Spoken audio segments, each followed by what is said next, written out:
I swear, when it comes to me covering WWE 2K26, things seem to always be moving a million miles per second. Originally, I wanted to do a recap of the news and details from last week, but I was hit with bigger news in the form of the Ringside Pass and that whole situation this week, so I start cooking up something for that topic, and just like an RKO from out of nowhere, 2K drops a gameplay Ringside Report, possibly doing some damage control in light of this Battle Pass fiasco. Unless anything bigger is announced or released, the gameplay Ringside Report has my attention, and I'll say, it has it in a good way. Now, there is a lot to unpack from the 6-minute gameplay video, and I assume everyone has seen it at this point, so instead of discussing every aspect of the footage frame by frame, I'm going to talk about what I found the most intriguing and captivating.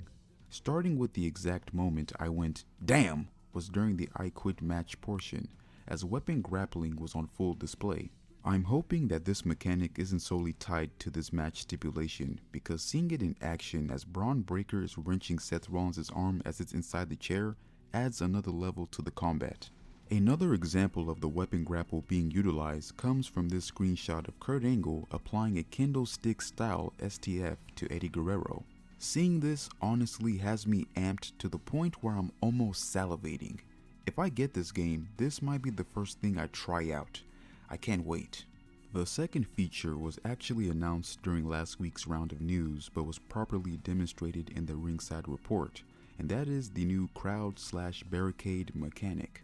During the demonstration, you can see Chyna and Rhea Ripley battling in the crowd, but things go a bit further as the brawling elevates onto the barricade found within the crowd. It's now possible to duke it out and execute a grapple maneuver from the barricade ledge, which is the first that is working properly in the franchise, because I know it was something that could be performed in SmackDown Shut Your Mouth 2, I believe, SVR06, but in those games it was kind of wonky and glitchy. So it's nice to see it working here, and it gives players fewer restrictions on where it occurs. And I feel like that's the statement 2K was going for, because on their website in regards to this, they state, "It's a regular occurrence in the WWE for superstars to fight around the ring and amongst the crowd. This year, invisible barriers and restrictive ledges have been reduced, allowing superstars to interact more naturally with the environment and with props. I want to give this a shot and see how far I can go with it, because the barricade aspect, while amazing, seems like it's low on the totem pole, while the new scrapyard area seems like the high point. I just want to know if it can get crazier than that with the cuffs being off now." Next, the newest, or returning depending on how you look at it, is the start of match action, which is similar to what we had in the first SmackDown vs. Raw and SVR06. At the beginning of the match, we have options on how exactly we'd like to kick things off. We can either draw energy from the crowd, handshake our opponent, chain wrestle, trade blows, or if you're feeling like a deviant, rush to attack your opposition as soon as the bell rings. I kid you not, last week I was thinking about some kind of handshake implementation, whether it was before a match or after. I'm stoked that this was added, because if you're somebody who plays wrestling games with a story-driven mindset, then all of these opening sequences are a lovely addition. For example, if you're an individual who has a custom Ring of Honor roster, then I could see the handshake, aka the Code of Honor, getting some insane usage. My only question is, if you're playing a 1v1 against the computer, do they have their own options to select, or do they have to adhere to my choice and respond however they feel after it's been initiated? That we'll probably have to wait for at release. Then we move right along to what I feel is an improvement to the AI, and that is the new AI sequencing, which, to my understanding, is meant to halt the AI's over-reliance on covering opponents after big moves, and allows you to accurately assign moves to capture what is being done on television.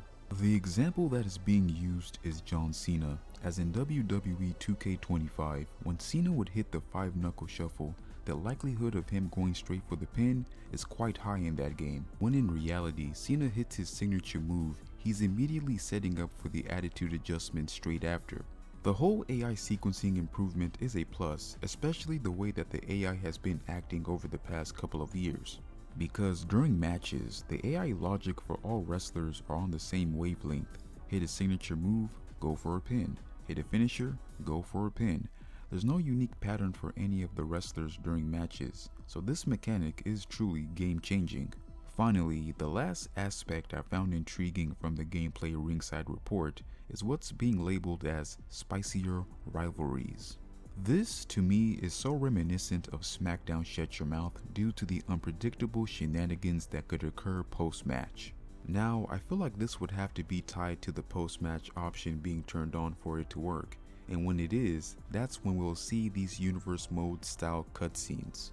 I'm optimistic that we'll be able to choose what kind of beatdown we like to put down on opponents and not have it predetermined. The chair attack from Naomi to Jade Cargill is nice, but if it's the only kind of attack we can perform, then this entire concept will quickly become boring in my opinion. We're just going to have to wait and see. But that's me talking about what I found intriguing and attention catching from the WWE 2K26 gameplay Ringside Report.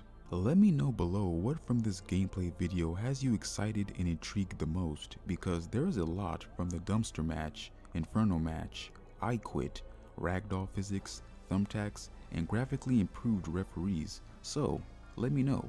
It's Juvenile Prince, and as always, until the next video.